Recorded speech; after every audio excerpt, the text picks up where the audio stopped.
நீங்கள் வந்து ஒரு கோர்ட் உங்களுக்கு அந்த தண்டனையை கொடுக்கும். உடனே டெக்னிக்கலி உங்களுக்கு வந்து அந்த எம்எல்ஏ எம்பி பதவி போகுது. பட் நீங்கள் மேல்முறையீடு செய்கிறீங்க, அப்போ என்ன ஆகுது? அவங்க அந்த தண்டனையை நிறுத்தி வைக்கிறாங்க. அப்போ உங்களுக்கு எம்எல்ஏ இப்போ எம்பி பதவி திரும்பி வந்துடும். அதாவது போகவே இல்லைன்னு அர்த்தமாக. இந்த மாதிரி சுச்சுவேஷனை நம்முடைய கான்ஸ்டிடியூஷன் மேக்கர்ஸ் யோசிச்சிருக்கணும். பொதுவாகவே அவங்க அந்த காலகட்டத்தில் என்ன நினச்சிருக்காங்கன்னா, ஒரு கடுமையான குற்றச்சாட்டு இருந்தால் ஒன்று அவராகவே ராஜினாமா பண்ணிடுவார், அல்லது முதல்வரோ பிரதமரோ அவரை மந்திரி சபையிலிருந்து விலக்கி வைத்திருப்பார். ஒருவர் மீது 2 ஆண்டுகளுக்கு மேல் தண்டனை கொடுக்கக்கூடிய ஒரு வழக்கு இருந்தால் அவருடைய எம்எல்ஏ எம்பி பதவி போயிடும் அப்படின்னு இல்லையா? அதுவே பிறகு கொண்டு வந்த சட்டத்திற்கு தானே. அது இந்தியன் கான்ஸ்டியூஷன் உருவான சமயத்தில் வரல. இது நாங்கள் ஆட்சியில் இருக்கும்பொழுது மட்டும் இந்த சட்டம் வேலை செய்யும்னு அவங்க சொல்லலை. அவங்களும் நாளைக்கு எதிர்க்கட்சி ஆக போகிறாங்க. அப்புறம் அப்போ இதே சட்டம் அவர்கள் மீதும் பாயும். உண்மையிலே மக்கள் எல்லாம் அரவிந்த் கெஜ்ரிவாலுக்கு ஆதரவாக இருந்திருந்தால் அந்த தேர்தல் முடிவு எப்படி இருந்தது? ஓவர்வெல்மிங்காக அவங்க வந்து ஆம் ஆத்மி கட்சிக்கு வாக்களித்தாங்க. பாரதிய ஜனதா பல்வேறு மாநிலங்களில் ஆட்சியில் இருக்கு, மத்தியில் வேறு ஒருவர் ஆட்சியில் இருப்பார். இது நம்ம அடுத்த பல ஆண்டுகளை கணக்கில் வச்சுட்டு சொல்கிறோம். அப்போ இப்பொழுது உருவாக்கக்கூடிய ஒவ்வொரு சட்டமும் அவர்கள் மீதும் பாயும். கிழக்கு நியூஸ் நேயர்களுக்கு வணக்கம். நாடாளுமன்றத்தில் மசோதாக்கள் தாக்கல் செஞ்சுருக்கிறாங்க. அமைச்சர்கள், முதலமைச்சர்கள் 30 நாட்கள் சிறையில் இருந்தாங்க அப்படின்னா 31வது நாள் அவங்க பதவி நீக்கம் செய்யப்படுவார்கள், அவங்களோட பதவி பறிக்கப்படும் அப்படின்ற மாதிரியான ஒரு மசோதா நாடாளுமன்றத்தில் தாக்கல் செய்யப்பட்டு அது ஜாயின்ட் கமிட்டிக்கு அனுப்பியிருக்கிறாங்க. இந்த விவகாரம் பற்றி பேசுறதுக்காக அரசியல் விமர்சகரும் பதிப்பாளருமான பத்ரி சேஷாத்ரி அவர்கள் நம்மளோட நினைஞ்சிருக்கிறாங்க. சார் வணக்கம். சார், இந்த மசோதாவின் தேவை இப்போ என்ன? முதல்ல தாக்கல் செய்யுது. இதற்கான தேவை, இதில் இருக்கக்கூடிய அரசியல் அடுத்தெடுத்துப்போம். இதோடைய பின்னணி கொஞ்சம் பார்த்தோம் அப்படின்னா, பொதுவாக என்ன நடந்துகிட்டு இருந்ததுன்னா, ஊழல் குற்றச்சாட்டு வரும்பொழுது முன்னெல்லாம் தார்மீக ரீதியில் பொறுப்பேற்று அதுக்கு ஒரு உடனே சும்மா குற்றச்சாட்டு வச்சவனையெல்லாம் பண்ண மாட்டாங்க. அப்போ ஓரளவுக்கு ஸ்ட்ராங்கான எவிடன்ஸ் வந்துச்சுன்னா பொதுவாக என்ன பண்ணுவாங்கன்னா, முதலமைச்சர் வந்து ஒரு அமைச்சர் மேலே அந்த மாதிரி குற்றச்சாட்டு வரும்பொழுது அமைச்சரை ட்ராப் பண்ணிவிட்டு ஒரு போர்ட்ஃபோலியோ ரீஷஃபில் பண்ணுவார். அப்புறம் கேஸ் எப்படி போகுதுன்னு பார்த்துட்டு ஹேண்டில் பண்ணிக்கலான்ட்டு. பட் இந்த காலத்துலலாம் வந்து இந்த கேஸ் எல்லாம் உடனடியாகலாம் க்ளோஸ் ஆகிறது கிடையாது.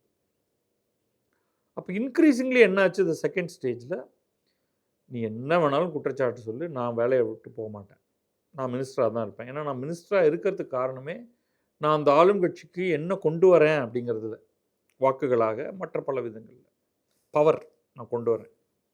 அப்போ முதல்வர் வந்து அவர்கள் எல்லாத்தையும் வெளில தள்ளுறதுக்கு எந்த விதத்துலையும் தயாராக இல்லை. இப்போ ட்விஸ்ட் எங்கேருந்து வருது அப்படின்னா, ஸ்டேட் லெவலில் இந்த மாதிரியான அமைப்புகள் எந்த எஃபர்ட்டும் எடுக்காத சமயத்தில் சென்ட்ரல் அமைப்புகள் 2 தலையிடுது. ஒன்று என்ஃபோர்ஸ்மெண்ட் டைரக்டரேட், இன்னொன்று சிபிஐ. இன்கம் டேக்ஸ் ரைடெல்லாம் வந்து கிரிமினல் ஆக்ஷன் எதுவும் கிடையாது. இதில் என்ஃபோர்ஸ்மெண்ட் டைரக்டரேட்டுக்கு ரொம்ப ஒரு சிவியர் ரெஸ்ட்ரிக்ஷன் இருக்குது. அவங்களா தலையிட்டு முதல் தகவல் அறிக்கையெல்லாம் பண்ண முடியாது. ஏற்கனவே ஏதாவது ஒரு கேஸ் இருந்ததுன்னா தே கேன் டேக் அப் ஒரு ஆஸ்பெக்டை மட்டும். அதில் வந்து பணம் எப்படி பரிமாறப்பட்டிருக்கு, அந்த ஒரு 2-3 ஆங்கிள்லேருந்து, அதுலேயும் அது டெரர் ஃபைனான்சிங்க்கு போயிருக்கா அல்லது போதை கடத்தல் சம்பந்தமான திசையில் போயிருக்கா. பட் முக்கியமாக வந்து பணம் கையாடல், பணம் பரிமாற்றல் தொடர்பாக ஹவாலா பணம் சரியான விதத்தில் அந்த பிஎம்எல்ஏ அப்படின்னு சொல்கிறது, money laundering, prevention of money laundering. So அப்போ அந்த என்ஃபோர்ஸ்மெண்ட் டைரக்டரேட்டையோ அல்லது சிபிஐ வந்து எல்லா இடத்துலையும் எகெயின் உள்ளே வர முடியாது. சிபிஐ வரணும்னா ஒன்று ஸ்டேட் கவர்மெண்ட்டே ரெக்வெஸ்ட் பண்ணணும் அல்லது கோர்ட்டு கொண்டு வரலாம்.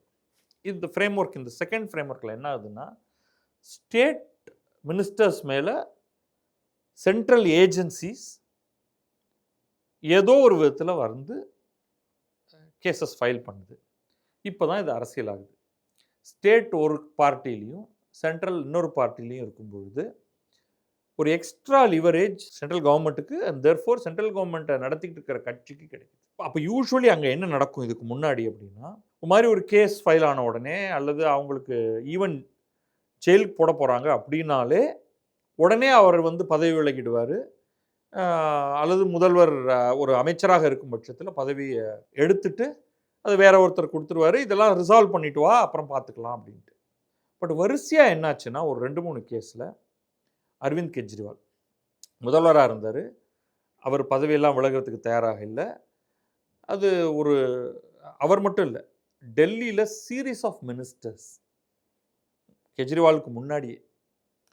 Delhi is a special case because அங்கே லெஃப்டினன்ட் கவர்னர், ஏன்னா அது இன்னும் ஒரு யூனியன் டெரிட்டரி தான், அங்கே வேறு சில காம்ப்ளெக்சிட்டிஸ், ஆடட் காம்ப்ளெக்சிட்டிஸ் இருக்குது. அதுக்கப்புறமா ஜார்க்கண்டில் ஹேமந்த் சோரன், தமிழகத்தில் செந்தில் பாலாஜி.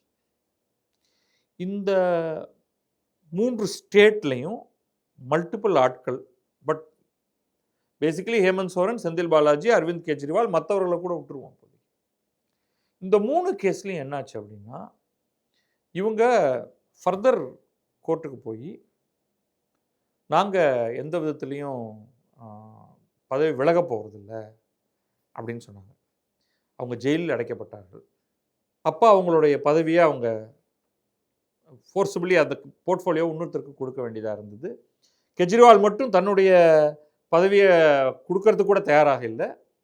அது எக்ஸ்ட்ரா காம்ப்ளெக்சிட்டி வந்து அதுக்கப்புறமா அது வெளியில் வந்தால் வெளில வந்த அப்புறம் தான் ரிசைன் பண்ணார். ஓகே. வேற செந்தில் பாலாஜியோ ஹேமந்த் சோரன் அதே மாதிரி அவர் பதவி கொஞ்சம் பயங்கர நெருக்கடிக்கு பிறகு தான் பதவி விலகினார். அதுக்கப்புறம் ஆனால் பெயில் கொடுத்த உடனே செந்தில் பாலாஜி இம்மீடியட்டாக மீண்டும் அமைச்சராக்கப்பட்டார். அப்போ இந்த சுச்சுவேஷன் இருக்கு இல்லையா, உங்கள் மேலே ஒரு கேஸ் இருக்குது, கம்பீட்டன்ட் அத்தாரிட்டிஸ், நீங்கள் வந்து வெறும் கட்சிகளை தாண்டி ஒரு கோர்ட் வந்து உங்களுக்கு உங்களுக்கு மேலே இருக்கிற பெயிலை கேன்சல் பண்ணுது அல்லது உங்களுக்கு பெயில் கொடுக்குது. ஒரு கோர்ட் பெயிலை கேன்சல் பண்ணுது, பட் அதுக்கு மேலே இன்னொரு கோர்ட் பெயில் கொடுக்குது. இது நேச்சுரலாக நடக்கிறது தான். இந்த மாதிரி ஒரு சுச்சுவேஷனில் நீங்கள் அமைச்சராக தொடரலாமா, முதல்வராக தொடரலாமா, பிரதமராக தொடரலாமா? அந்த பிரதமரை மட்டும் நம்ம தனியாக தள்ளி வச்சுப்போம். ஓகே. ஆர் ஈவன் சென்ட்ரல் மினிஸ்டர்ஸே. ஸோ இதுதான் வந்து ப்ரிவைலிங் இஷ்யூ. இல்லை லா எதுவுமே சொல்லலைன்னு வச்சுப்போம். நீங்கள் சொல்லுங்கள் கவர்மெண்ட்கிட்ட வந்து சட்டத்தில் இதுக்கு கிளாரிட்டி இல்லை, நீங்களே ஒரு சட்ட திருத்தம் கொண்டு வந்துருங்க அப்படின்னு சொல்லலாம். அல்லது இவங்க வந்து இன்டர்பிரட் பண்ணி ரொம்ப கிளியராக பல காரணங்களுக்காக ஒருவர் என்னென்ன சுச்சுவேஷனில் அவங்க மினிஸ்டராக தொடரலாம், எப்போ தொடர முடியாது. ரெப்ரசன்டேஷன் ஆஃப் பீப்புள் ஆக்டில் வேறு மினிஸ்ட்ரி பார்ட்டை விட்டுருங்க, ஒருவருடைய எம்எல்ஏ எம்பி பதவி பற்றி ஒரு தெளிவு இருக்குது. உங்களுக்கு ஒரு கோர்ட் உங்களுக்கு ஒரு தண்டனை கொடுக்குது. அந்த தண்டனை 2 ஆண்டுகளுக்கு மேற்பட்டதாக இருக்கும் பட்சத்தில் உங்களுடைய எம்எல்ஏ எம்பி பதவி போய்விடுகிறது. ராகுல் காந்தி கேஸ் தெரியும். நீங்கள் வந்து ஒரு கோர்ட் உங்களுக்கு அந்த தண்டனையை கொடுக்குது. உடனே டெக்னிக்கலி உங்களுக்கு வந்து அந்த எம்எல்ஏ எம்பி பதவி போகுது. பட் நீங்கள் மேல்முறையீடு செய்கிறீங்க. அப்போ என்ன ஆகுது? அவங்க அந்த தண்டனையை நிறுத்தி வைக்கிறாங்க. அப்போ உங்களுக்கு எம்எல்ஏ எம்பி பதவி திரும்பி வந்துடுது. அதாவது போகவே இல்லைன்னு அர்த்தமாயிடுது. எம்எல்ஏ எம்பிக்கும் மினிஸ்டருக்கும் என்ன வித்தியாசம்னா, உங்களுக்கு எம்எல்ஏ எம்பி பதவி இல்லாவிட்டாலும் கூட ஒரு 6 மாதத்துக்கு நீங்கள் மினிஸ்டராக இருக்கலாம். அப்போ ஒரு எக்ஸ்ட்ரா இன்டர்பிரிட்டேஷன் நாங்கள் நீங்கள் கொண்டு வந்தாகணும். சரி, என்னுடைய பதவி தானே போய்கிட்டோம், ஆனால் நம்ம அமைச்சராக இருக்க முடியும். 6 மாதத்துக்குள்ள நான் மீண்டும் அந்த பதவிக்கு வந்தாகணும், அதனால நான் அமைச்சராக தொடரலாம் அப்படின்னு ஒருத்தர் சொல்லலாம். Right. So there are lot of complexities. இது எல்லாத்தையும் கிளாரிஃபை பண்ணுறதுக்கு இந்த மாதிரி சுச்சுவேஷனை நம்முடைய கான்ஸ்டிடியூஷன் மேக்கர்ஸ் யோசிச்சிருக்க மாட்டாங்க. பொதுவாகவே அவங்க அந்த காலகட்டத்தில் என்ன நினச்சிருக்கலாம்னா, ஒரு கடுமையான குற்றச்சாட்டு இருந்தால் ஒன்று அவராகவே ராஜினாமா பண்ணிடுவார், அல்லது முதல்வரோ பிரதமரோ அவரை மந்திரி சபையிலிருந்து விலக்கி வைத்து விடுவார்.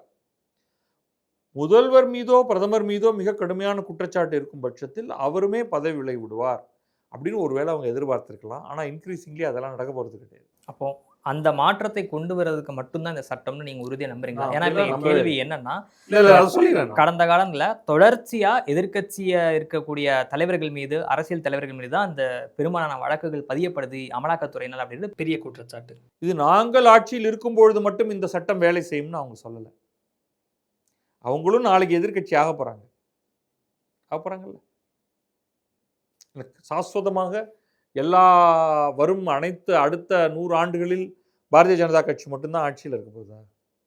இல்லை. அப்ப இதே சட்டம் அவர்கள் மீதும் பாயும், அந்த சட்டம் அனைவர் மீதும் பாயும் அப்படின்னு வச்சுக்கிட்டா அதுல ஒரு பேசிஸ் இருக்கா, ஃபேர் அண்ட் கரெக்டா அப்படிங்கிறத நம்ம பார்க்கணும். கோர்ட்டும் அதை பார்க்க போகுது.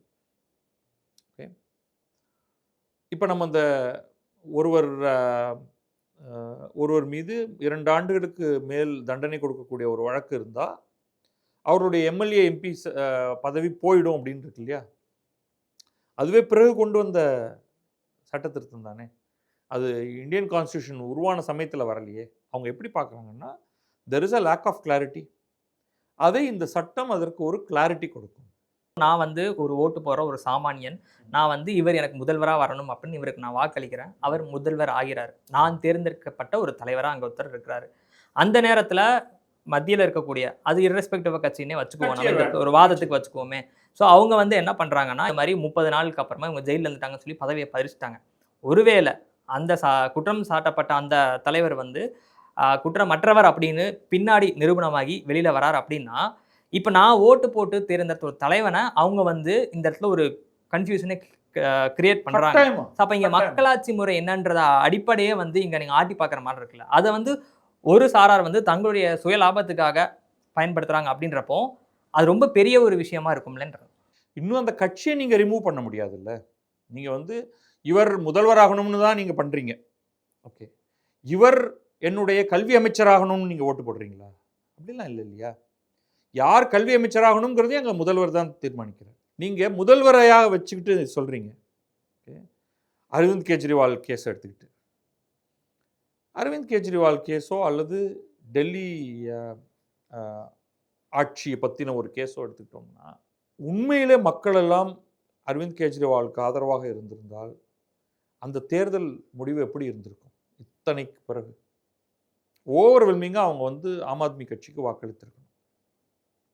அவர் இன்னும் அந்த வழக்கில் தீர்ப்பு வரல. தீர்ப்பு வந்து எப்படி வேணாலும் இருக்கட்டும், ஆனால் அவருடைய கட்சி தோற்று போனது.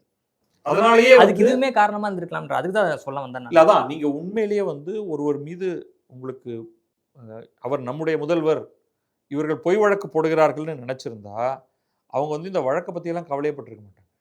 இன்னொரு பக்கம் ஜார்க்கண்டில் வேற நடந்தது. ஹேமந்த் சோரனுடைய கட்சி தான் மீண்டும் ஜெயிச்சு.